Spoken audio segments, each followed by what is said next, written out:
now listening to the Jca Sports Podcast on Spotify and Anchor.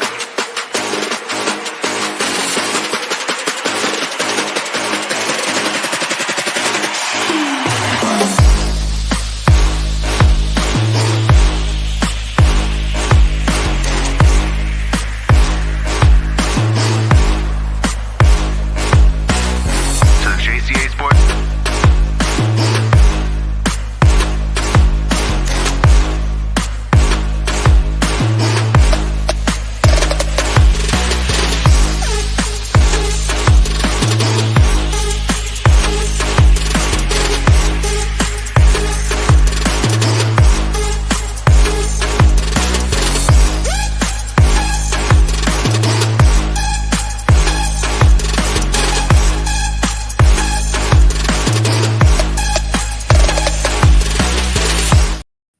Yeah, buddy.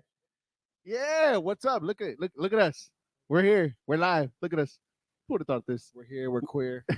Oh Fuck your big three. my god. It's just right.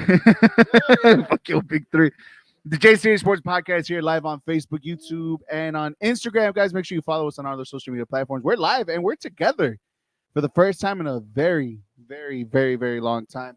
Jose Contreras on the ones and twos, Jonathan Ply right here in the middle. I am Eric Otto. This is Jca Sports Podcast. As one's drinking beer, the other one's drinking pop, but it is what it is, and the other one is just empty-handed. But we got a lot to talk about today, guys. Obviously, it's going to be Bears heavy. The Bears play their second #first first preseason game over the weekend. Obviously, they don't count the Hall of Fame game. That one's just kind of irrelevant. Which I will say, doesn't it kind of defeat the purpose of calling it the Hall of Fame game if it doesn't even count as like a game for like most people? Like, it's fun to watch, but why give it that name? Right. And it's like you got nothing but like no disrespect, but bums playing or they never literally the Stars never play that game. Like, No, they never do. But I think the only reason why they just do that is just to give the acknowledgement of the Hall of Famers, because obviously this is the only time of the year where it's kind of like almost nothing's going on in the NFL right now at the moment.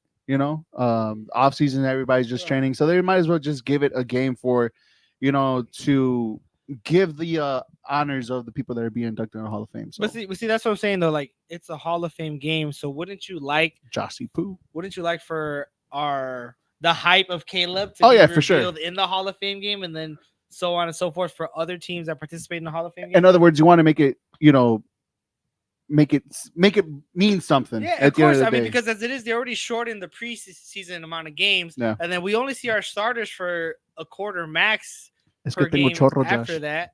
But it's like, that's always frustrating me because like I'll be one like, all right, you guys know, like I'll gamble on the Hall of Fame game. Right. I won't watch it itself because right. They know starters playing, and it's always been that way. Like even like preseason, like I won't go to a preseason game in Chicago. Like, I won't waste my money. I want to go to like an actual game, game that counts. So it's like that's always been kind of a thing for me where it's like, man, it's a Hall of Fame game and everybody's excited because we finally get football back. But it's like you don't have like nobody really important playing in the Hall of Fame game. That's kind of and I get you. You want it to mean something for something so big like the Hall of Fame for people that are going to be in the Hall of Fame or they're joining the Hall of Fame. You want it to be memorable. You want to make it mean something. Yeah. And I get it. Make it like how they do it in London, I guess, like the London series, kind of make it like a regular season game. I get what you're saying. Or just make the Hall of Fame game either the second or third last preseason of the because preseason. Like this past preseason that just happened on was it Saturday? Yeah. Like the starters played. You saw Josh Allen and Caleb Williams. Like, why not just make that a Hall of Fame game? Like, you know what I mean? I hear exactly. Because I mean, Bears fans watched the second game for sure versus the Hall of Fame game. I definitely did. And I get what you guys are saying. And it's understandably so. But I mean, it is what it is. We don't make the rules. We don't make the schedule. We just watch it. Hold on. At the end of the day, the NFL still makes their money. Hey, regardless of what we say, you know what I mean? Yeah, that's what we say. Who are we? I mean, I only watched probably 5 minutes of the Hall of Fame game and then probably like the first quarter of the first preseason game. Respectfully, I turned on my alerts to see if the Bears covered or not, So far, they hit the over on both games, so they covered both times. They covered both times. So anyways, but yeah, speaking about the Chicago Bears, they had their first preseason game on Saturday against the Buffalo Bills in a honestly, we were just interested in probably the whole first quarter, right? I think that's the most thing that we're really interested in. That was the one thing that we all worried about, or all cared about, was the drive of the actual starters for the Chicago Bears, right? And obviously Caleb Williams being his first start as the Chicago Bears quarterback in the preseason. And to be honest, it was the one thing I get out of this, right? Out of this whole preseason, the one thing I get out of this whole preseason game with Caleb Williams is that he looks like the guy that knows how to play the position. Before you go into this, you got to remember, I'm the one with blasphemy. I get that. I'm the one whose name blasphemy in this big three, so I'm gonna need you to don't go overboard on the Caleb hype right I'm now. I'm not. I honestly do feel, or I did see a player that knows how to play the position. You know, we have had Justin Fields, we had Mitchell Trubisky. You could go further down as Andy Dalton, go further down as Mike Glennon.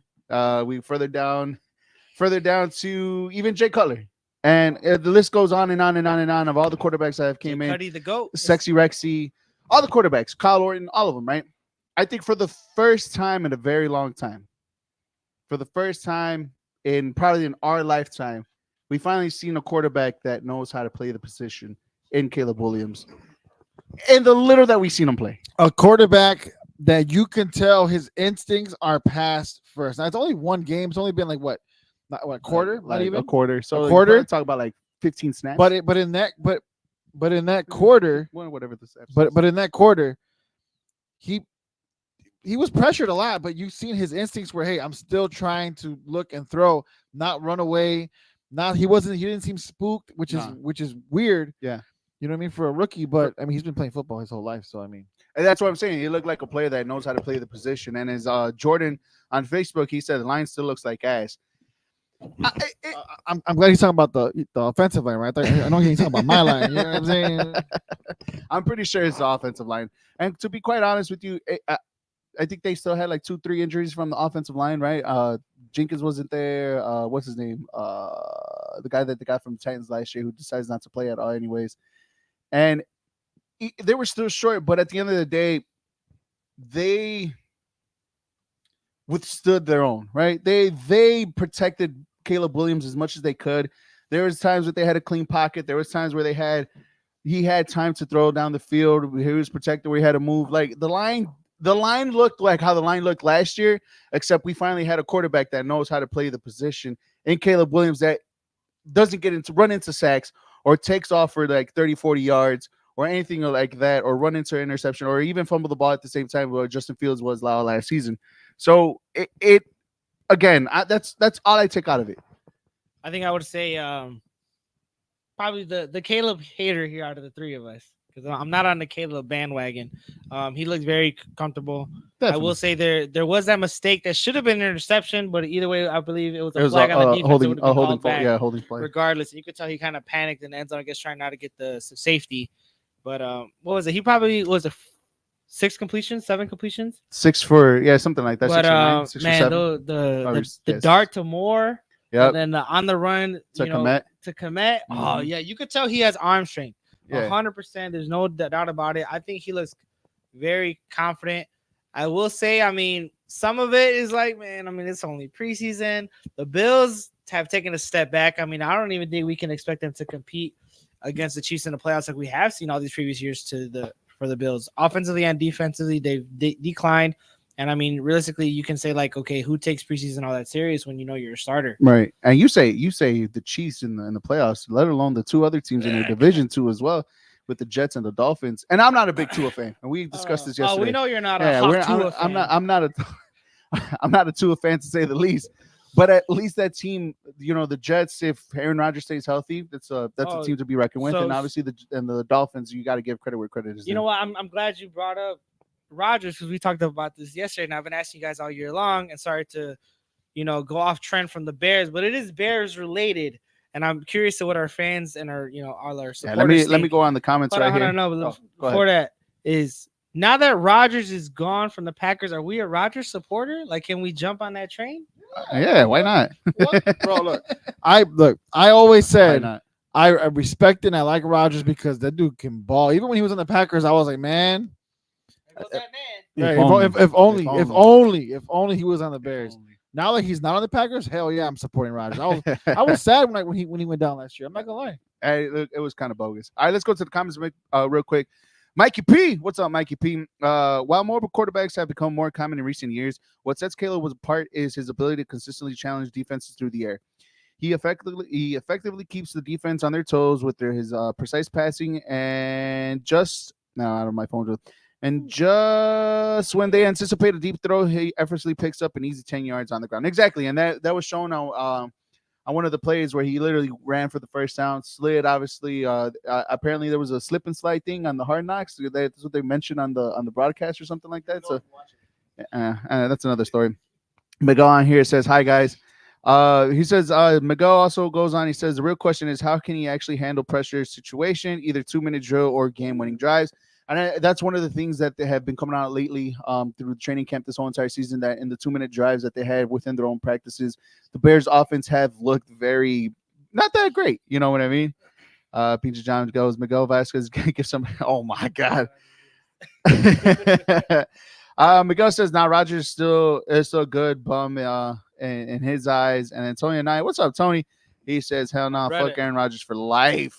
And you know what? Tony's actually in New York right now, so he hated on the Jets real hard. Hey, but shout out to him. His what did they say? We made it out the group chat. The trip made it out the group chat. Oh, there you go. There you go. But nah, man. Okay, that's the thing though. Like, who is it? Joshua Miguel. Miguel was talking about like how is he gonna handle like the pressure? Yeah. To me, that's what I'm saying. Like, we should pump the brakes a little bit because it's only preseason, guys. Oh no, I agree. Preseason. I mean, how hard were the Bills going? I mean, yes, it's easy. I mean, okay, it's easy to look comfortable in a practice game. No, for sure. No, I agree with you 100%. I agree with you 100%. And there's something that I mean, you got to take everything with a grain of salt. Of course. I didn't take anything, out of the ordinary on how great he played. I just simply said he just looks like a guy that knows how to play the position. I mean, like he was just comfortable throughout the whole entire both series that he was out there and stuff. One thing, I mean, y'all might come at me for this. One thing I will take because I was watching it. Fun fact, I was driving watching the game off my phone. But please don't do that. I mean, whatever. Hey, it's I had to do my research for the show today. All right, that's why I did it. That's all good. Did you watch it? Okay. I only watched the first quarter. That's all I watched. But my thing is, I get he had some great plays, some great throws. Tony, but we also only got field goals each time. No, for sure. I mean, I wasn't. Not to be that guy. Would it have been great if we got field goals? Would it have been great if they would have gotten a touchdowns? Of course. Obviously, that's the end of the game, right? That's the rule of the game. Score more points than your opponents, right? And unfortunately, they didn't score a touchdown. But at the same time, though, it's one of those situations where it's just like. You really don't, at least for right now in the preseason, you really don't care if they end up in touchdowns or not. You just care of how the team looks. My fucking bets care. how the team looks, how the team, plays under with whatever 80% of the starters, which more than likely is going to be how they're going to play throughout the whole entire season. Anyways, injuries aside. But you're going to look at this situation like, okay, how did Caleb look? Did Caleb do this? Yes, he did that. He did this. Like, that's what I'm saying. Like, I didn't take anything. I'm not taking over the, out of the ordinary and be like, oh, he's a GOAT. He's going to be the future GOAT, MVP, so on and so forth. I'm just literally just sitting down and saying, he just looks like a guy that knows how to play the position. That's all. For the quarterbacks we've had of the past couple of years, I would say he looks like a breath of fresh air for us. Yeah, definitely. 100%. Because you go down the list, and I just said it when the show first started. We had Justin, we had Mitch, we had Mike Glennon, we had Andy Dalton, we had Jay Cutler, we had Rex Stolzman. I'm gonna stop you. There's no Jay Cuddy slander in this podcast. But I'm not saying there's any Jay Cutler. I would take slander. Jay Cuddy over Caleb right now. I mean, that's like saying you would take $20 over $10 at the moment. I mean, hey.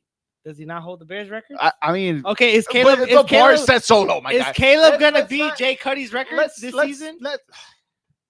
Let's not take it that far. I'm gonna go to the comments before this guy started to piss me off. Obviously, Miguel Vasquez says he's definitely with you for sure of what you said about Caleb Williams. He said he has your back. Tony, what's up, Tony, my guy? He says he's back. Yes, you're back. We're back. We're all this together. He said he says the Bears are Super Bowl bound. Tony says the Bears are Super Bowl bound. He said this in the chat yesterday. I said, man, I said the glazing for Caleb is crazy. Yeah, right and now. Y'all gotta it's chill. not even glazing. You just took my comment out of proportion. And Miguel goes on. He says when he gets a full 60 minutes, we will see what his character is. I want to see how he handles if we're down 14 or whenever we're trying to come back. And obviously that's the stigma that he has of him playing hero ball. Obviously he did that a lot at USC last year with no defense, and he tried to do everything on himself. So I mean I'm with you too, Miguel. I think we are all on that same page. We want to see Caleb for a full game. Obviously we're going to see him a little bit more this upcoming game against, what is it? Is it the Bengals week 2 preseason, I think it was, or they're having joint practices. Whatever the case, whoever they play for this week coming up in preseason, we're going to see the Bears and that first team for the whole first half. So we're going to see him. We're going to see a lot of Caleb Williams, a lot of the first team offense, getting comfortable, seeing how they're going to look through and through. Is he going to look more comfortable with a better team or better defense around him this time? Yep. So we're going to see, hey, look who decided to join the conversation. What's up, Jose? How are you, my guy? Bengals at 12 p.m. this Saturday, August 17th. Oh, I'm going to be watching it. I'm going to watch it on the road. Where you going? I'm going down to Indy. Why? To go see Fuerza Regida. Oh, shit. Yeah. Wow. No invite? Well, thanks. I mean, you guys are not that Mexican enough. Sorry, guys. For whatever reason, we can't pull up any more comments on here. I don't know why it's going on, but I got you. I'm on the Facebook. But Eric's reading it though. I got it. Your one job over there is. I can't pull up. It's not popping up. It's not showing up here. I don't tell you.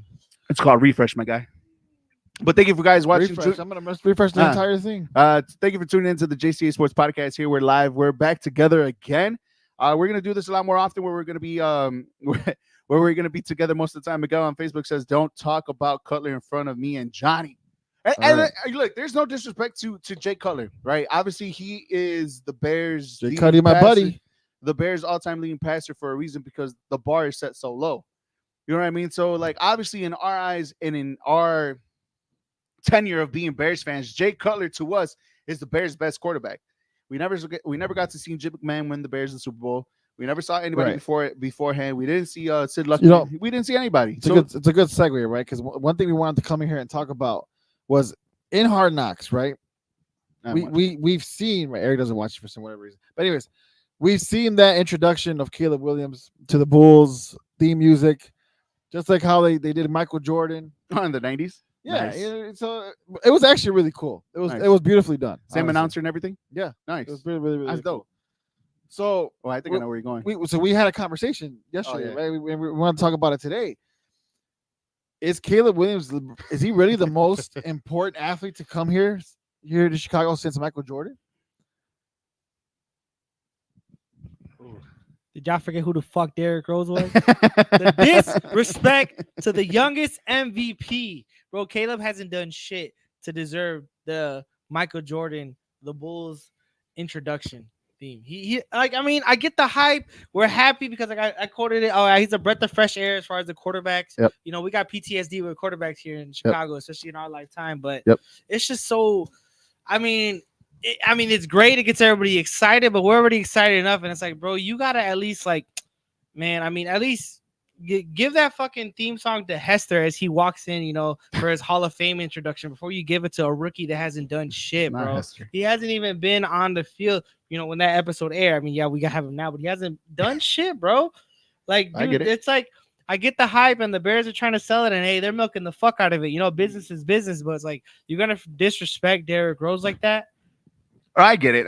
It's crazy, bro. It's crazy. It's blasphemy. That shit. What grinds my gears? I get it. On the comments, Tony says, remember, guys, they have to stay healthy 100%. Tony said he saw Jim McMahon. Jim McMahon play. He saw the Super Bowl. I mean, that must be nice to see the Super Bowl, Tony, for the Chicago Bears. Miguel says Derrick Rose. Michael Perez says knee rose. And I'm about to go take out Mikey's knees right now, boy. Miguel says the bar is always low. Have you been to Crowbar? LOL. But in all seriousness, though, I agree with you guys on this one. And you guys have always appointed me as a Derrick Rose hater here in this podcast and in this show all the time. 100%. We'd have at least a 3P with D Rose.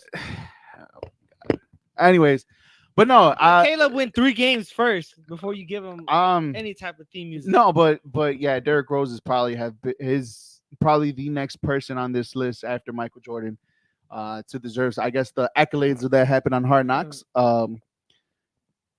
Yeah, I mean, of course, just the fact that they drafted him with we got the lottery pick, it's even more special. And it's just like I said, Caleb hasn't done shit. I get it because like the Bears are on Hard Knocks, they gotta sell the fuck out of this, and it's working. Like people eating that shit up on TikTok. You see, we're talking about it. I'm sure all other podcasters. Yeah. Like ESPN finally covers the Bears now. Because we're on Hard Knocks. When do they ever talk about the Bears? That's how it's supposed to be. And it's like, bro, he hasn't done nothing to deserve that type of comparison, bro. Like Michael Jordan is not just a legend in Chicago, but just a legend across all sports. All sports. He's like, if Tom Brady is at least American sports. Europe, they fuck with Michael Jordan. I guess you're right. I guess you're right on that part. On that part, you're probably right. Yeah, Michael Jordan is an international legend. Yeah, he's the only one.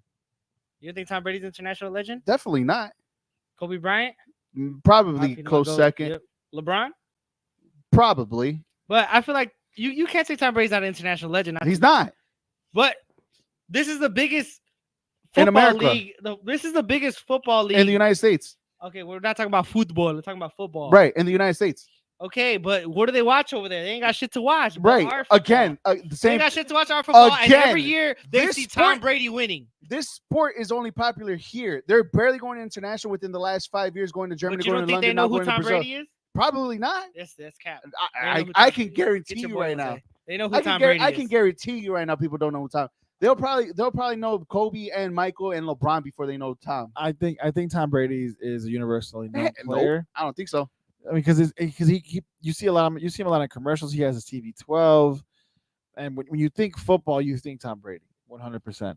The thing about Caleb Williams and the Michael Jordan comparison, right? I guess the biggest thing is not only is because of the Chicago comparison, but if he ends up panning out to be one of the greatest quarterbacks of all time, or at least the greatest quarterback the Bears had, then 100% we're comparing to Michael Jordan, because this city is a Bears city. It's a football Bears city. 100%. And if he wins a Super Bowl, if he just wins one Super Bowl, he's already up there with Mike. That man is. He's already up there with Mike. Well, the thing is, Mike has 6 rings, right? But football's bigger. 6-0. 6-0. Football's bigger. Football's bigger. You guys don't understand. Especially in this city. Especially in this city. I can guarantee you that if Caleb wins 1 MVP and 2 Super Bowls, he's bigger than Michael Jordan.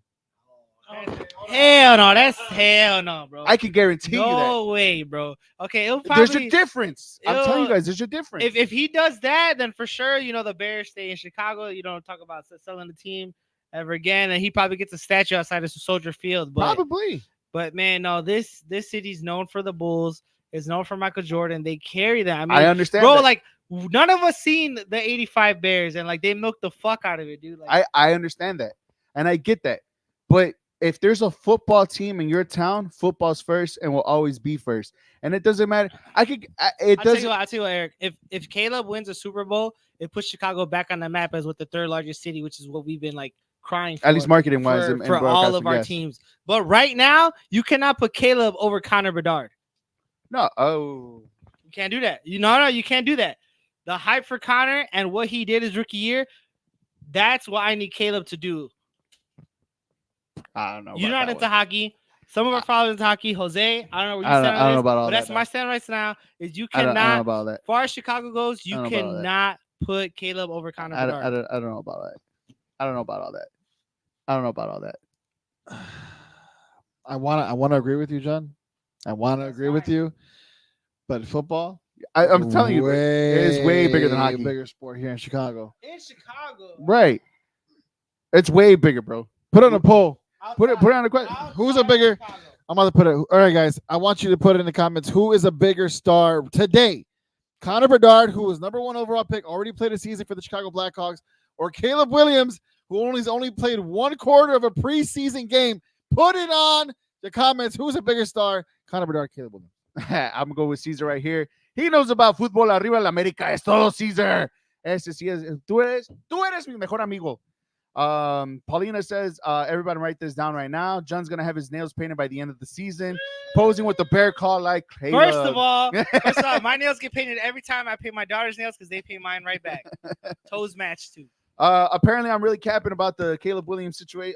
Caleb Williams comment that I said earlier about him being bigger than Michael Jordan if he only wins that minimum amount. Yeah, you capping. And then I want to see these feet pics, bro. You gotta sell these online. And then Mikey goes and says you could definitely put Caleb into Connor. QB is far more important than the C in hockey. And then I guess Miguel wants someone to take my mic away.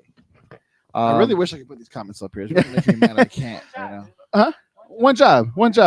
Well, I don't know what's For the going record, on. we started late because Jose was figuring everything out, and What? He's still trying to figure it out. We started late because we couldn't find a charger for the laptop, bro. And then your sister came and found it right behind you, my guy. It's not my house. Wait, who brought it down? You brought it down. You know, it's like when you tell your mom you can't find nothing, and she be like, she finds it right away, and you're cooked. That's what just happens. I'm usually the one who finds it right away when somebody can find it. No. I'm telling you right now. I ran. That's Paulina. Poodle cap.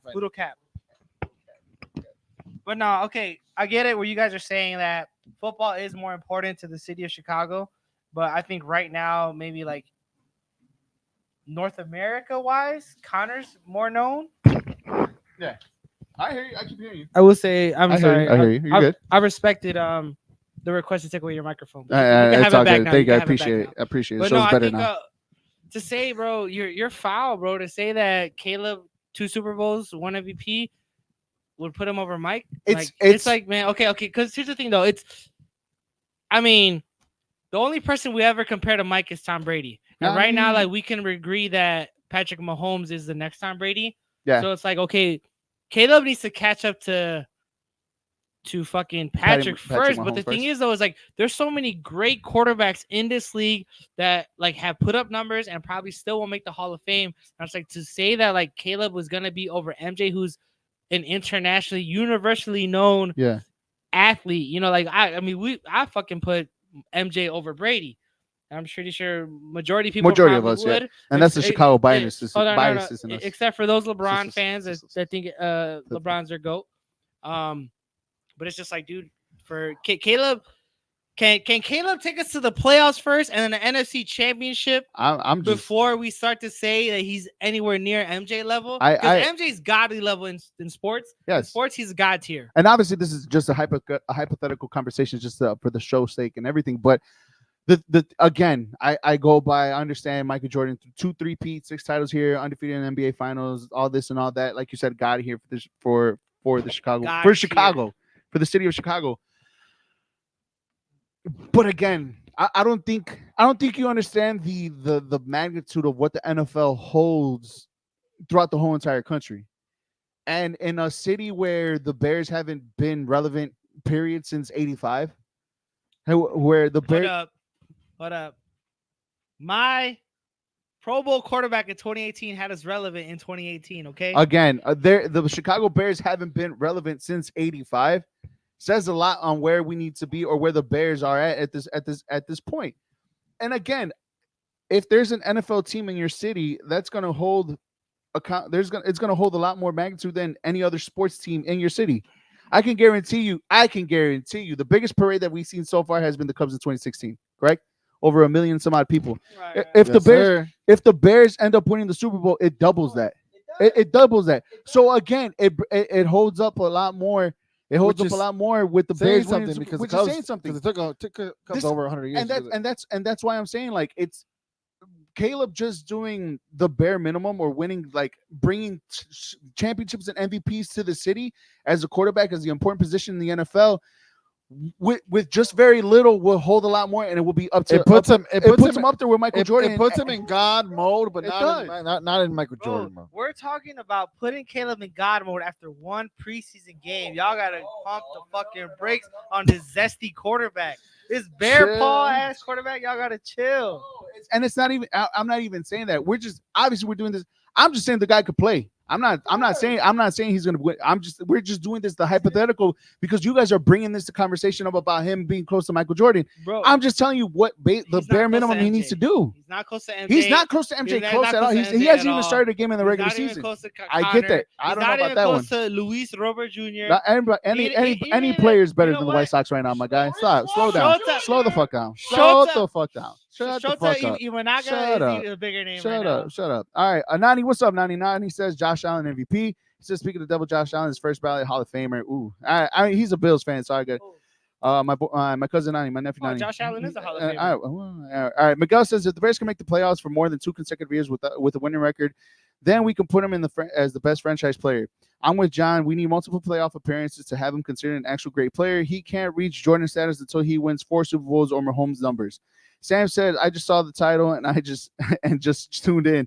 Chill, let's pump the brakes, gentlemen. Apparently Miguel wants to take your mic away, John. So that's what we got. Thank you guys for watching right here. So appreciate everybody watching. Really greatly appreciate it. We're back, Jca Sports Podcast. Yes, sir. Salud. We're back in person. So let's transition to another Jordan here. Do we think Caleb's gonna have a better season than Jordan Love? I don't think so. What? I don't think so. But you want to put him at like oh my god, you're really taking this out of proportion, John. You're seriously taking this out of proportion. He's saying if they win a Super Bowl, then he's his biggest mega. That's what Eric is saying. That's what I'm saying. I'm not saying that. And I'm not even saying that they're gonna do it right away. We're just hypothetically speaking into the future, my guy. So don't put words in my mouth. So this season, he's not even gonna be better than Jordan Love, in your opinion? I don't think it's a rookie. What you know what I'm really expecting off of Caleb Williams? Beating the Bears rookie passing yards at 3,200 and some odd yards. Beating the rookie tight end passes touchdown in 17. Hell, I hope he even breaks the record of throwing the most interceptions for all I care. Hell, I could even go even if he runs for 900 yards for all I care. So all I really care about with Caleb Williams is what he does in Chicago and fuck the noise everywhere else, my guy. I don't care. He doesn't have to compare what CJ Stroud did last year because CJ Stroud is an anomaly because there's no rookie quarterback that would have the same year that CJ Stroud had. The one thing that we can compare, I guess, in this moment and time right now about Caleb Williams is in the position that he's in that's similar to what Andrew Luck came in when he was at the Colts. Another quarterback that was highly touted coming out of college from Stanford, coming into the NFL. I'm not sure if he even won a Heisman. I can't even remember that far back. But he came in and replaced Peyton Manning because it was time for a change. That's the closest thing I'm going to compare Caleb Williams and what the Bears rookie numbers are for a quarterback is all I really care about. Everything else, whoever plays in New York, whoever plays in Green Bay, whoever plays in Texas, I can care less. Nah, bro. You cannot say or you cannot compare him to anything else other than what the Bears numbers I have as a rookie quarterback. My thing is, Eric, we've lost to Green Bay so long that they laugh about it. That's what matters most to me is I need for the Bears with Caleb under center to beat the Packers first. And I get that. But also at the same time, we're also coming off a season where we lost 14 games in a row compared from the season last year.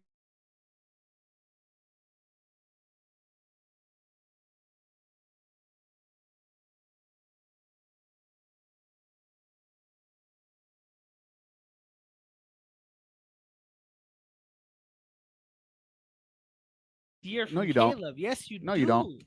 You don't. Yes, you fucking No, you do. don't. If you don't, then what do? You fire the coach? No. What excuse do you have with this? This defense is pretty decent. It is. And then this is the best wide receiver core we've had.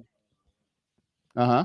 So it's like, what excuse does he have to not take us to the playoffs, to give us a playoff appearance? Because I'll be real with you, our O-line does suck, like how Jordan mentioned. It doesn't suck. Okay, it doesn't suck, but it looks really sus. And we're low-key like one injury away from Caleb to getting like, well, who was it? Trevor Lawrence or Joe Burrow that got injured their rookie year? That was I think so. It was all the time. Yeah, it was. Like we're just like one bad injury away from an O-line from Caleb getting fucked all year. No, I understand. So it's like any quarterback, any starting quarterback in the NFL should thrive under center on this team. So Caleb has no excuse to not make the playoffs this year. I think in a conference that's like the NFC, you look, man.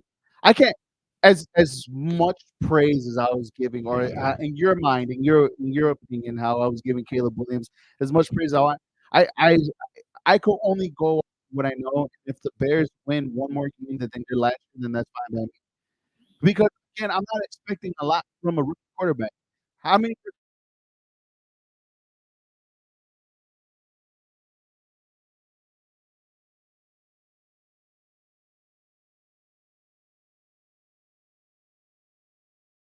And so if they make the playoffs, great. But to me personally, I rather see the growth of Caleb Williams and not make the playoffs than seeing the Bears in the playoffs and Caleb Williams, like you say, Okay, Eric, in your opinion, who's the most talented quarterback in our division? Jordan Love. That's crazy. I mean, it showed last year. It showed last year, right? It shows with Matt LaFleur and it's Right. It showed last year. And it's like, but we got all this time for Caleb.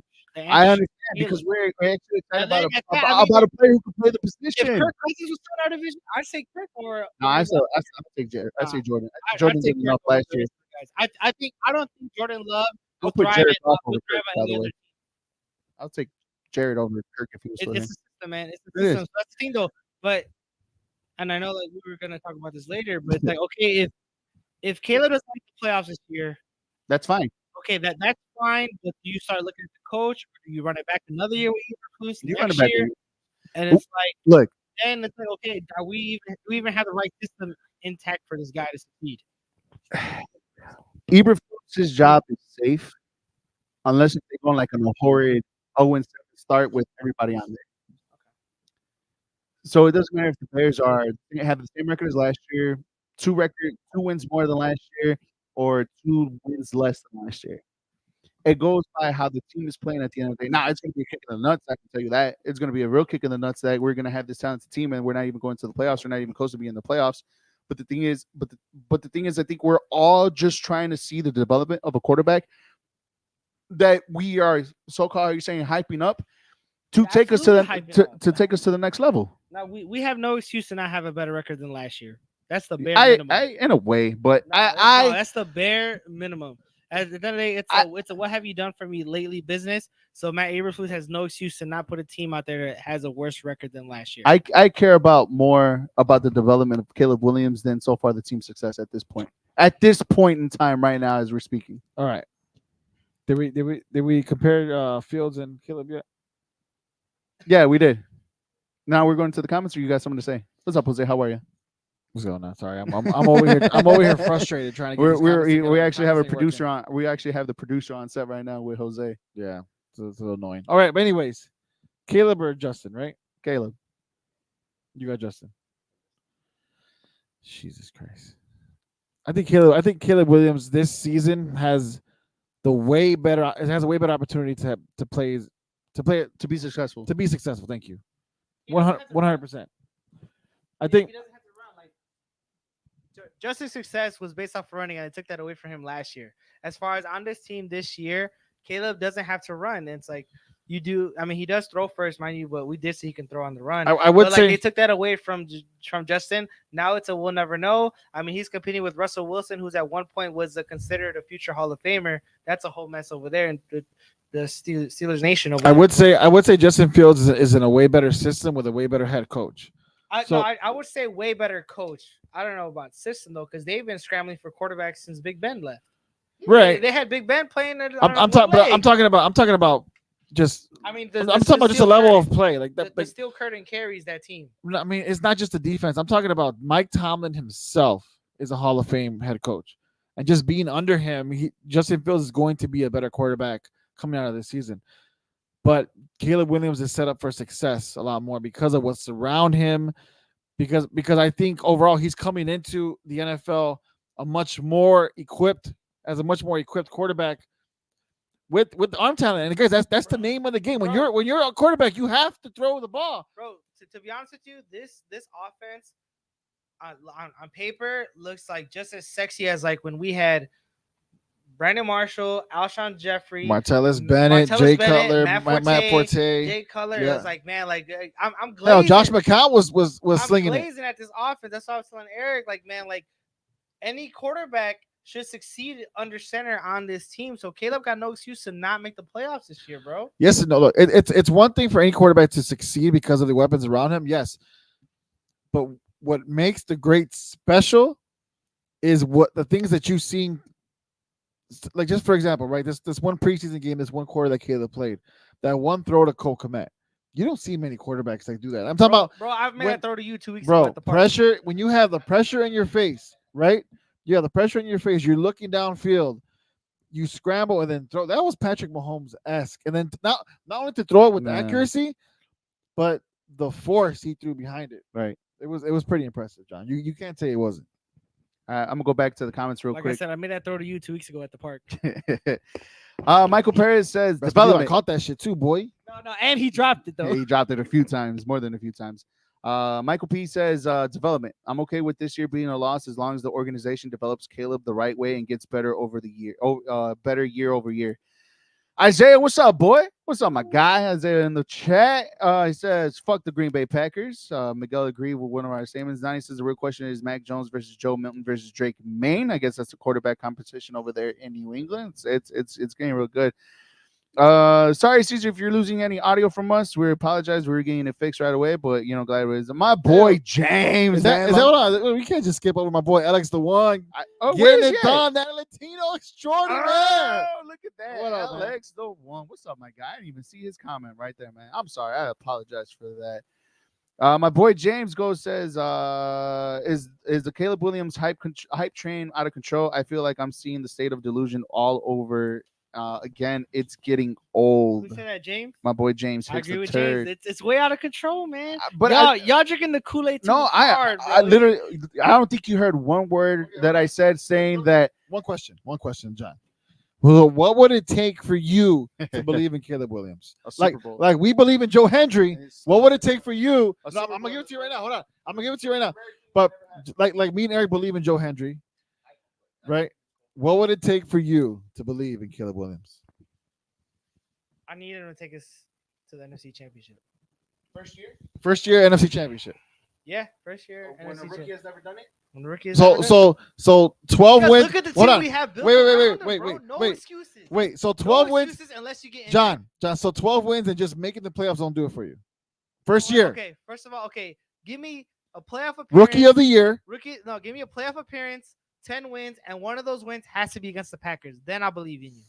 10 wins. That's doable. One of them against the Packers. That's fair. Okay. 10 wins, playoff appearance. I don't care if it's wild card, and 1 win against the Packers. What if he does 8 wins, 4,000 yards passing, 30 touchdowns? I could throw 4,000 yards. No, you cannot. No, with you cannot. Receiver core we got right now, I could throw 4,000 yards. John, I'll throw 5,000 yards. John, 8 wins, 4,000 yards passing. That's something a Bears quarterback has never done in the history of this franchise. 30 touchdowns, maybe like 10 interceptions. Who knows? I'm throwing it out there. Would you believe in him? No, man. I mean, that's an average Kirk Cousins number. So this comes to my next question, right? The next question I have. Is that not Kirk Cousins numbers? Hold on. No. Am I wrong? That's Captain Kirk numbers. No. That's Captain 8 wins, 4,000 yards, 30. That's Kirk Cousins numbers. No. Eric, look at what Kirk Cousins did last year. Kirk Cousins Michael Jordan level? Bro, look it up, bro. Look at the last 2 seasons. Kirk Cousins, 4,000 yards. Hold on. So that Kirk Cousins. This leads us to the next. While Eric looks that up, this leads us to the next question. Baby, come on. Hold on. This leads us to the next question. If the Bears, Mayfield, Tampa Bay Bucks, Baker Mayfield. John, focus. Okay. This leads us to the next question, right? If the team does end up failing this year, I know, guys. I know. It's look. If we're gonna talk about the good, we gotta talk about the bad, right? If the team ends up failing this year, who is to blame? Is it the head coach? Is it the GM? Is it the quarterback, or is it ownership? So we're blaming George McCaskey, Caleb Williams, Ryan Poles, or Matt Eberflus. Who do you blame if the Bears, let's say, have a 6-win season? The only person that's gonna get blamed is Eberflus.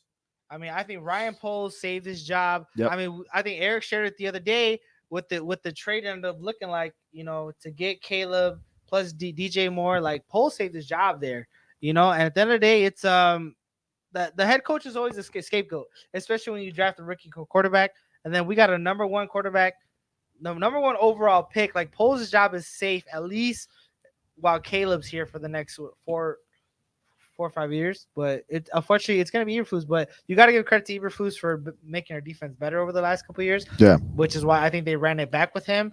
But if the Bears don't do nothing, then it's definitely Eberflus who's gone. I agree. What did you find for the Kirk Cousins? All right, so last year he tore his Achilles, so we're not going to count last year. Okay. He only played 8 games. So let's go back to the. Wait, but in those 8 games, how many? In those 8 games, what was his numbers looking like? 8 games, 2,331 yards with 18 touchdowns and 5 interceptions. He was on pace for 4,000 yards and 30 touchdowns for sure. All right, so this is 2002. I'm going 2022. 2002? Sorry, my bad. 2022. Michael Vick numbers? Michael Vick numbers, right? Passing yards, 4,547 yards with 29 touchdowns and 14 interceptions. You're right about that one. It's Kirk Cousins' numbers. 4,000 the year prior to that, 2021, 4,221 yards with 33 touchdowns and 7 interceptions. There's a reason Kirk's agent keeps getting him paid, because he puts up 4,000 yards plus almost 30 TDs every single outside year. of last year, whether you want to count it or not, outside of last year, in he's been in the league 11 years. He didn't start his first 3 years first 2 years in Washington because of him being behind Robert Griffin. But since he became a starter in 2015, Kirk Cousins has thrown for over 4,000 times. 1, 2, 3, 4, 5, 6, 7 out of the last 9 years. And we can't get one quarterback do that for the Bears. And Kirk Cousins been doing it 7 times? For 7 times over 9 years. But to be honest, Kirk isn't respected around the league, and we've always said it. There's a reason. He's a good fantasy quarterback. Okay, there's a reason that we don't respect him. But we're talking about Caleb getting only 8 wins and 4,000 yards, and supposedly we're supposed to have him up here on a pedestal. Yeah, because there's never been a Bears quarterback to throw for over 4,000. Okay, but look at who he has. There's never been. But just because the Bears have never had John actually he's right in this one. Just because the Bears hasn't had a quarterback to do it doesn't mean that. You know what I mean? It doesn't mean that he should be put on that pedestal when it's just the Bears just suck, bro. Can we be fair? I think overall, looking at the NFL, every team should have a quarterback that can throw 4,000 yards. And this modern day in NFL, 100%. And this modern day in NFL, 100%. So if anything, the Bears are barely catching up to the standard of the league. And we've been saying that for years. They've been behind the 8 ball for the last 10 seasons. Right. I mean, I don't know about you guys, but I would have preferred the Bears to sign Kirk Cousins years ago. For 4,000 yards and 30 touchdowns? Fuck yeah. Nah, this 2018 won the Super Bowl. What the fuck? 20... Kirk got a team in 2018? That should have been Deshaun Watson. So I'm not going to lie. I'm going to be on that. In our group chat, 100%. Right? Bro, he would have gotten in trouble for a massage therapist downtown. Yeah, that's way before, bro. That's way before. That's way before. He just got caught. No, he just got caught. But he's been doing that for a while. He would have been covered up here. You know the John Wick scene, the part where they're shooting, Deshaun would have been right in the background. I get it. Let me go back to the comments real quick. Caesar says, I'm all for development. He has some good moments, but I won't cheer for him until the start of the real season. Preseason teams are not really giving you their best. He says, I see playoffs. He says Caesar says he sees playoffs or bust. That's what he says. I agree. My boy Andre, what up, Juice? He said, what's up, boys? With the way the team's constructed today, it has to be playoffs or bust. It has to be. Playoffs or bust. I don't care if it's a wild card. Playoffs or bust. That's expectation this year. I'm fine for them missing by 1 game, to be honest with you. And that's just me. This is just me. We got the Bulls making the play-in every year, and like I gave up on the Bulls a long time ago. It's like the Bears to not even make the playoffs. We're okay with that. See, the Bulls is a whole different conversation for a whole other podcast. I got to agree. Look, if you're going to put a lot of hype behind Caleb Williams, and you have this team the way it is, our defense is supposed to be stronger with Eberflus still at the helm. And then offensively, we're 100% stronger. It has to be playoffs or bust. Yeah, it has to be. I get the hype is over. You guys, there's a lot of hype over Caleb Williams. Let me go by saying that, right? There's a lot of hype by saying that. But you guys got to keep it within the Bears as an organization only, and the Bears only. You can't look at the outside noise, because in reality, like we said, the Bears have never had a quarterback to throw over 4,000 yards. Hell, the rookie record is only 3,300 as passing yards for a rookie. The passing touchdown is only 18. It's not even in the 20s for a rookie quarterback. It's double digits. It's double digits in interception. I personally, like I said, well, then John, I would personally. Well, hold on, wait, John, but hold on. If he could do 4,030 touchdowns in his rookie year, I think we should put him on a pedestal because no other rookie has done that. I'm okay for him breaking all the rookie numbers. No, in this organization. Period. I'm saying organization. No, but what's the organization? What's the rookie I'm record? sorry. What's the rookie record in passing yards for the Bears? Here, no. In general, let me look it up because I don't know that. I don't even know the Bears numbers. Give me a second. Okay, while he's looking at it, Jose, we just said that like the Bears are barely catching up to the NFL standard. Yes, right. But what I'm saying is, if 4,000 yards is the bare but minimum, no. But let's say as a rookie, 4,000 yards hasn't been accomplished, right? I'm just saying sure that. it has, okay. We'll look it up. Find out, but okay. But if it hasn't, right, and he's able to accomplish that, wouldn't you put him? Okay, that's something nobody else has ever done. You just said, like, look at who the team they have constructed around him, man. Look at the receivers. But you still gotta throw the ball. You put Mitch Trubisky on this team. He's gonna overthrow some of these players. Okay, that's true. Or Andy Dalton, right? Because I know you like Trubisky. I have a soft spot for him too. But there was. I mean, Eric makes a good point back when we were going live while Andy was playing. Andy had a stretch where this offense was flowing. You don't think Andy Dalton would flow with this offense? You can't forget what Andy and AJ Green put up. All right, okay. In the Bengals. Put Mike Glennon on this offense, okay? If we all have soft spots for these quarterbacks, right? Put Mike Glennon. Nobody likes Mike Glennon. No Bears fan has a soft spot for Mike Glennon. The Bears organization are the only idiots that would have given him that contract, and they did. Right. So put Mike out the window. So put Mike. I can't believe we had Mike Glennon as a quarterback. That's terrible, dude. Crazy. That's it. But think, bro. Okay, even like, what if? Not to make fun of Jameis Winston here, but what if Caleb does one of those where he has like offensive player of the year numbers, but also defensive player of the year numbers because of how many picks he has? What if he gives us a 30 for 30 with 4,000 yards? Bro, you got it? I only found the passing yards right now at the moment. The Andrew Luck has the most passing yards by a rookie in NFL history with 4,374. Okay, so it's been done. It's been done. But Andrew Luck's done it. Jose's compared him to Andrew Luck. Yes, I have. I have compared him to Andrew Luck. Your boy got to meet Andrew Luck standards. So if he does this year, would you get on the hype train or what? If we're in the playoffs and beat the Packers one game, then yes. Remember, guys, let's remember it. Peyton Manning threw 28 interceptions his rookie year. Yeah, 100%. That's the rookie record. Yeah. Okay, so let me just give you guys a little bit of knowledge. So there's only been 5 rookie quarterbacks who ever throw for over 5,000 yards. 5. You guys want to guess who they are? Or do you want me to tell you? Ever throw how much? 4,000 yards. Patrick Mahomes is not because he didn't play his rookie year. Let's guess. So Patrick Mahomes, no? He didn't play his rookie year. Okay, hold on. Oh, you're right. Alex Smith played. Okay, hold on. Right, but that's not his rookie year. This is only by rookies. We're only doing rookies. Cam Newton. We're not doing what? Ben Simmons role? No. Cam Newton. Cam Newton is number 4 on the list. Let's go. Okay, we got 4,051. Wait, guys. You already got number 1 and number 4. I already gave you number 1. Okay, Andrew Luck. So we got Andrew Luck, Cam Newton, 4,374. Okay, I got one. Carson Wentz. Carson Wentz is not on there. He's actually 7th on the list with 3,782. All right, my guess is Roethlisberger. Ben Roethlisberger isn't even on the list because he didn't start his rookie year. Matthew Stafford? Matthew Stafford is not on the list. Peyton Manning, one of them?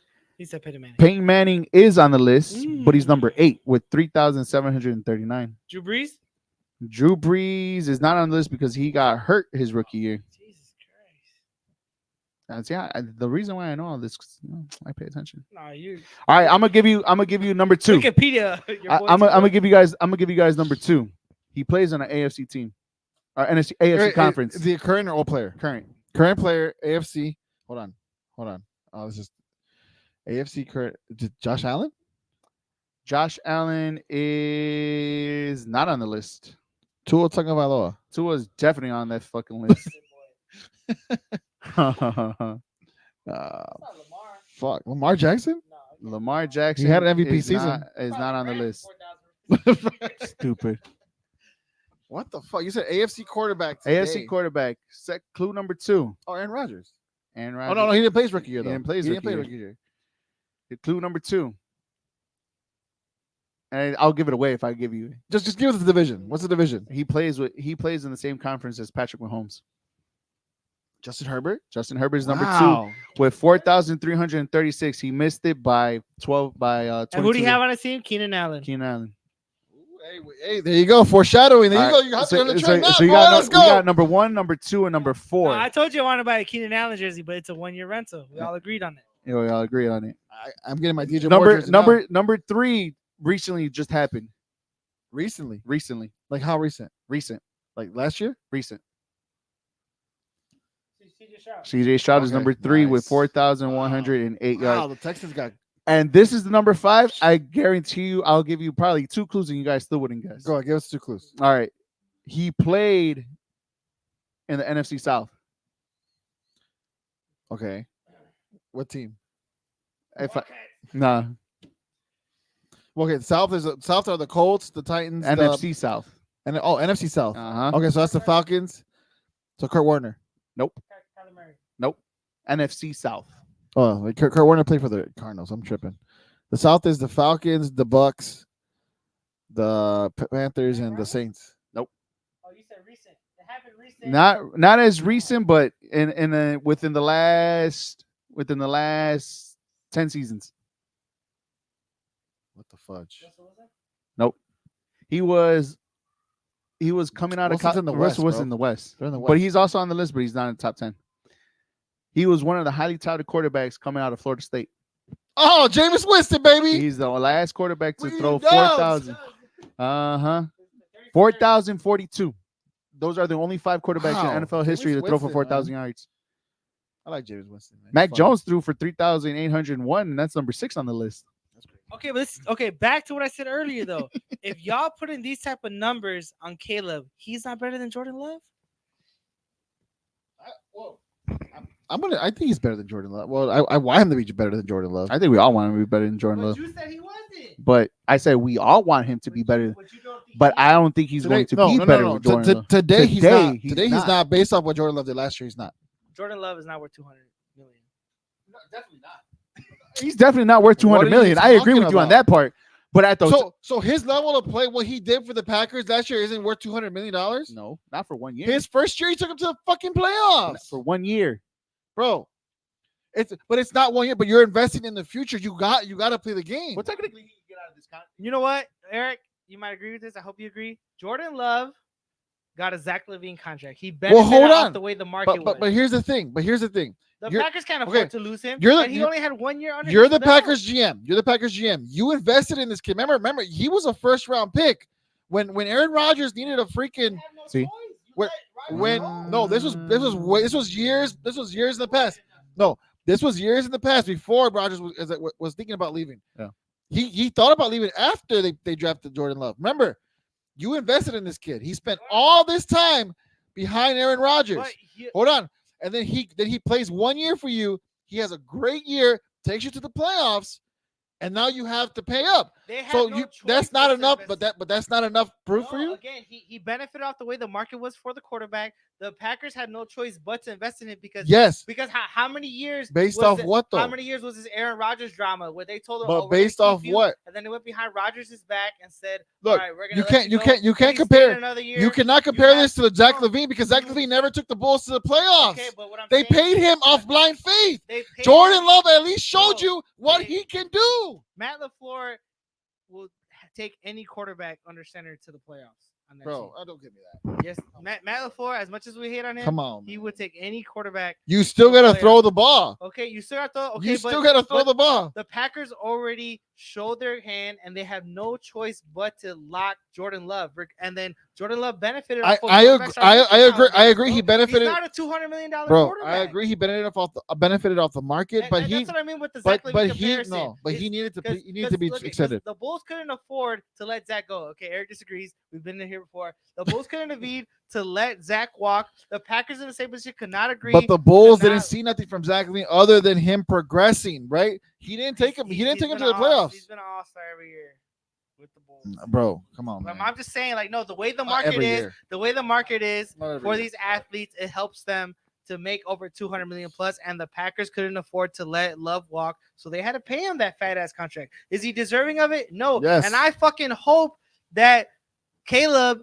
is a fucking better quarterback than Jordan Love, because I think Jordan Love is. Oh, we gotta hope. What? We gotta hope. But my question real quick. to you guys earlier, real quick, we're about to cut off on it. Instagram, so make sure to go on Facebook, Jca Sports Podcast. Oh, there you go. Shout out for people watching us on Instagram. We're about to cut off on Instagram right now because it only lets us stream for an hour. Oh, damn. It's already an hour. Damn. Jca Sports Podcast here on Facebook, YouTube, Twitter, Twitch. Oh, no. What am I saying? On Facebook, Instagram, and YouTube, guys. Make sure you follow us on all our social media platforms. Caesar says Jordan Love is going to be a bust after getting paid. Juice says Cam Newton passes for more than 4,000 yards in his rookie year. He says Juice also agrees. Listen, we honestly will be out of the playoffs. We might be taken to the wild card. Mikey P. Oh, I think I read this one. Yeah. One thing nobody can deny: it feels good to not have consecutive 3 and outs. That's 100%. At least that's what happened in the game. There was no 3 and outs with the Bears offense on Saturday. So, like, everything what you guys says all fine and dandy. I completely agree. Jordan Love does not deserve that contract. He just benefited off of the market, off a 1 year thing. I would understand if it was like a 2-year, maybe 3-year contract, whatever the case may be. Make him the highest paying quarterback just for a small contract. I get that. I understand that 100%. Because you're right. They benefited off of the market where the NFL quarterbacks is at the moment. Is he worth that much? No, I don't think so. I think you can still probably name 4, 5, 6, 7 quarterbacks better than Jordan Love at the moment. Here. The only thing about it, though, is that he did ball out enough to where you didn't know who his number 1 wide receivers was at that time, and he made them all eat. So at least he benefited. He actually has the talent to get the ball downfield with, at the moment, with a bunch of nobodies, and has proven it, and actually took the Packers to the playoffs and actually won a playoff game, something that the Bears haven't done since 2005, since they went to the Super Bowl. That's why 2010. Since 2010, since they went to the NFC Championship game. Caleb has to take us to at least a playoff appearance, man. I mean, Mitch did it. You don't like it, but it's like the defense did, but whatever. The defense did.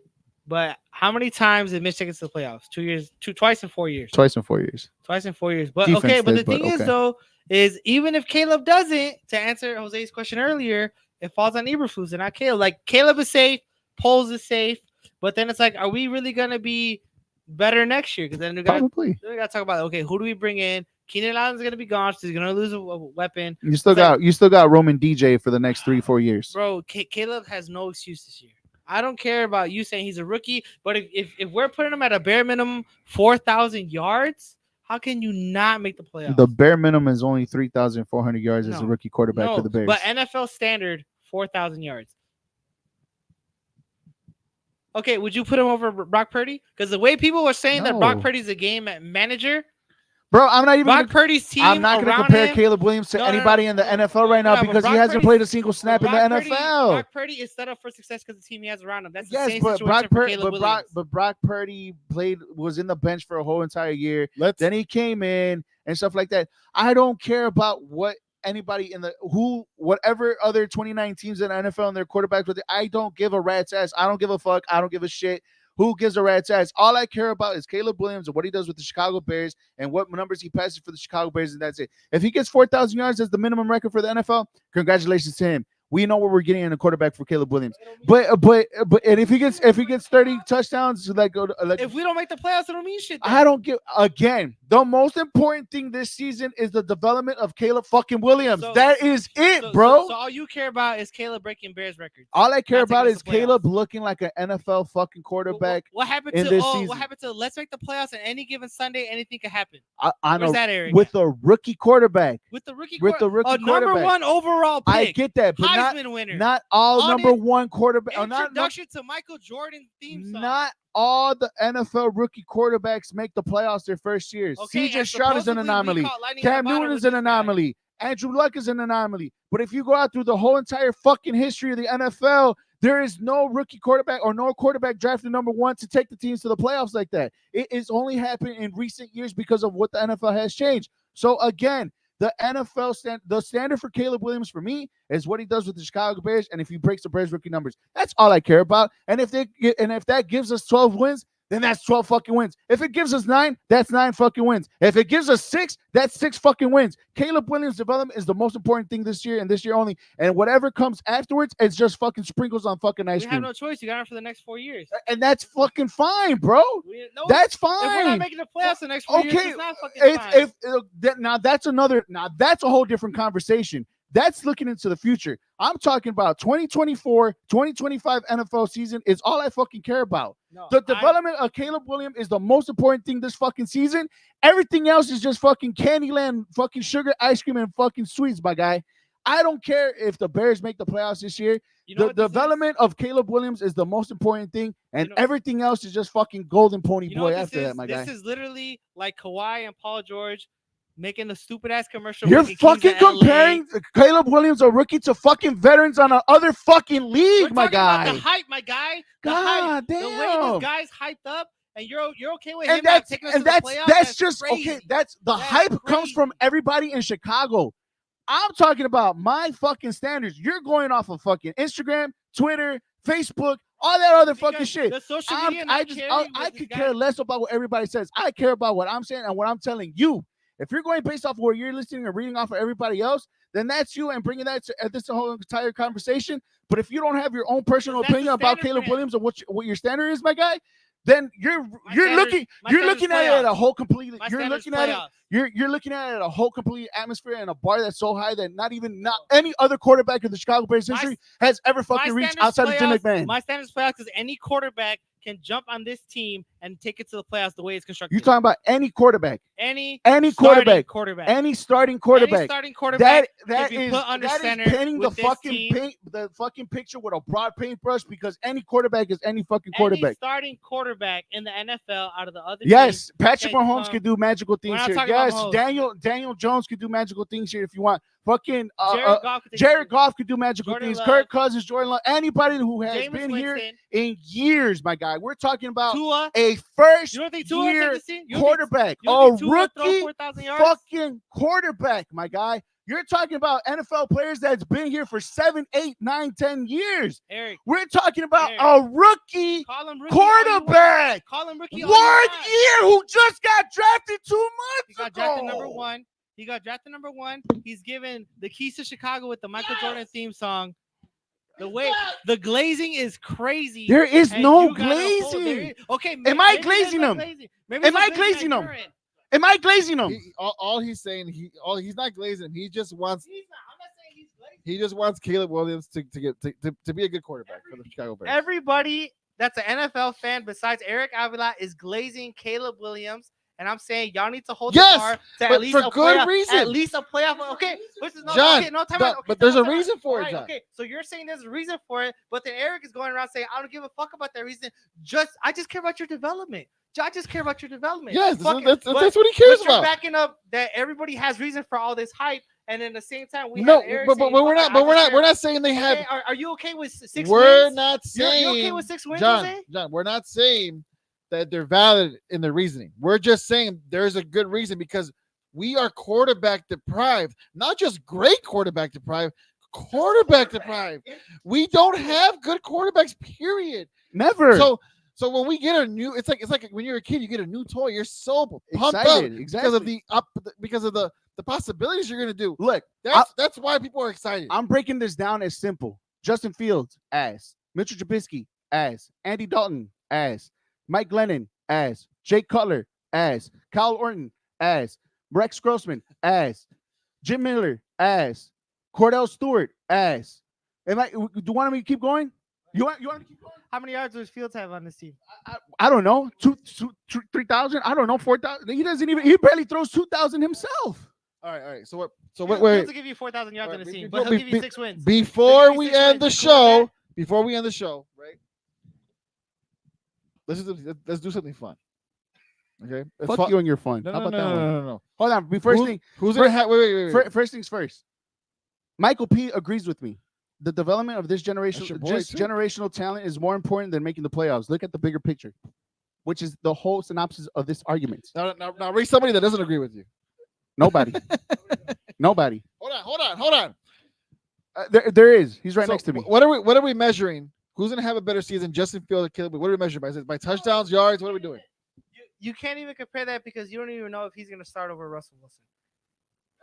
I mean, there's no comparison then. But to be fair, then, like, I mean, I would even if like the Bears signed Russell Wilson as a backup, like you can't even compare Caleb to Russ. It's not fair. There's no comparison. I mean, at one point we can agree Russell Wilson was a potential Hall of Famer. Remember when we thought the Bears were going to sign him, and he was like on our list to like already Bears quarterback grades, just like a hypothetical we might sign him.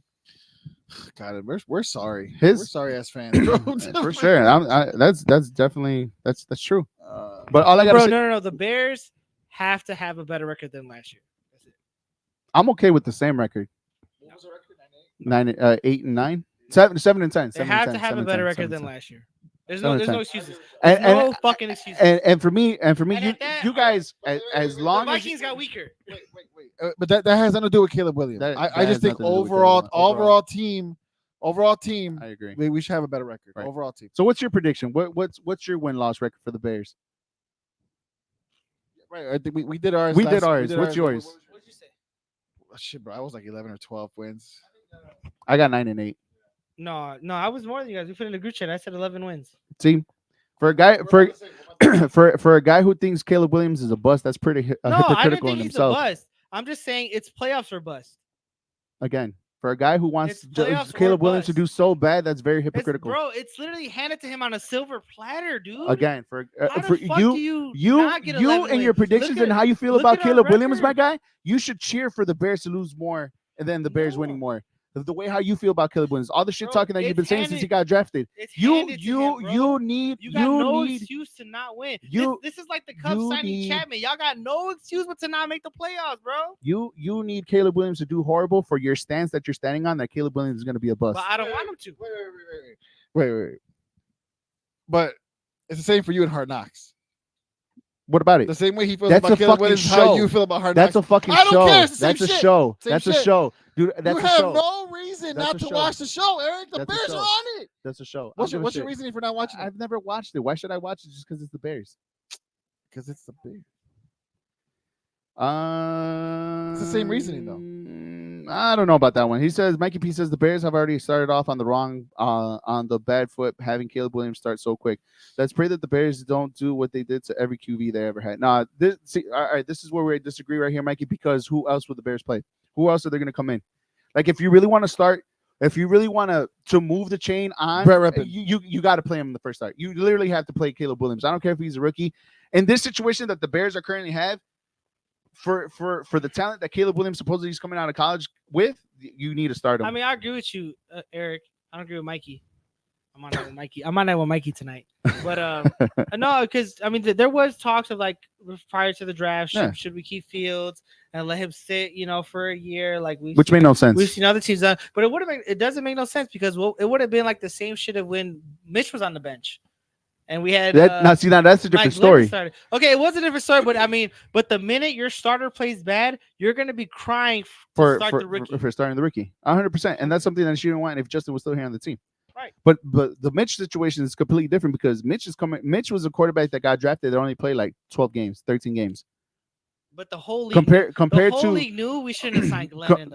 Compared to Deshaun Watson, who won a national championship with Clemson, and Patrick Mahomes that played more over 40 games. Joe Flacco had to come in and save his team last year. Again, bro. it's the same thing. But again, there's a difference between the Deshaun Watson that came out of college and the Deshaun Watson after the allegations. Lost in the sauce, my guy. Again, there's a difference between Deshaun Watson before the allegations and Deshaun Watson after the allegations. Look at Deshaun Watson when he was with the Texans, and then just put everything into criteria with the Bears. I miss us. I miss this. Hey, I'll tell you what, Deshaun would have started the Paul years ago.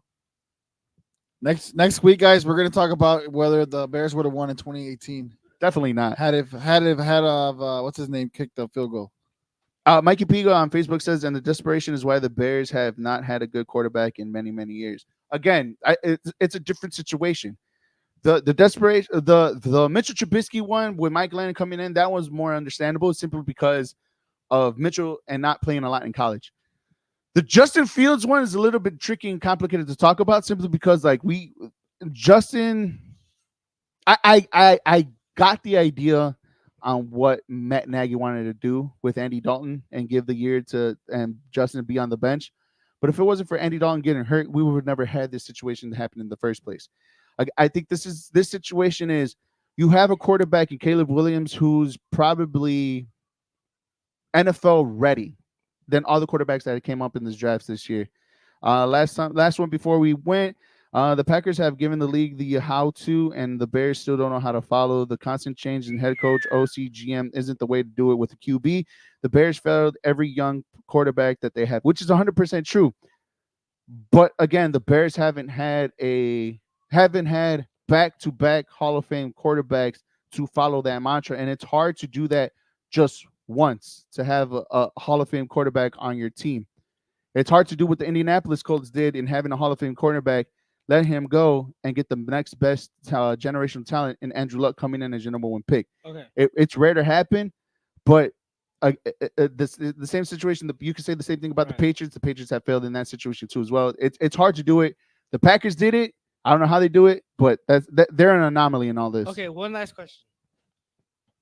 Do you believe Matt's the guy to make Caleb a generational talent? I don't think it's Matt. It's Shane Waldron. I agree with that assessment. Matt Eberflus has nothing to do with the offense. But Matt Eberflus. But if we aren't successful, he's the one that gets kicked. The head coach is always going to get the praise before the offense, before the coordinators. The coach. I mean, look at Mahomes and Reed. Again, match made in heaven. Yeah, match made in heaven again. But Andy Reid was already a successful NFL coach when he got Patrick Mahomes. Matt Eberflus is still kind of understanding the league a little bit more. And again, at the moment, the head coach will always get the praise no matter what before the offensive coordinator. So, yeah, I mean, you gotta give credit to Matt Eberflus just for for being able to run the team. But I think we seen last year that he's more of a defensive guy. Yeah, so he is. And plus, like Shane Waldron for sure will get a lot of credit. He's more a defensive coach, but also at the same time he's the players coach. And the Bears would have never had the run that they did at the end of the season. So, you got to give credit to the quarterback because not only do you have to throw the ball, you got to study the plays, you got to lead the team. There's so much to it. So 100%. Sure. The Jca Sports Podcast here on Facebook and YouTube. We are also live on Instagram for an hour. We'd like to thank everybody who has commented: Mikey P, Juice, James. Who else commented? Miguel, Josh, Caesar, Tony. Everybody that watched us. Tony, we missed you guys. Comadre commented on here. We missed you guys. We're doing this a lot more often. We're going to be live together. We're going to do this. We're going to get one more mic too as well, so we won't be sharing mics, sharing spit, and kissing each other on the microphone.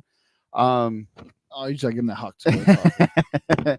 We appreciate you guys. Again, we're to do this more one thing. Oh, never mind. I'm reading the last comments. My bad.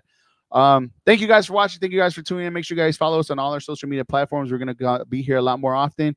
We will see you guys next week. Same time, same place. Peace.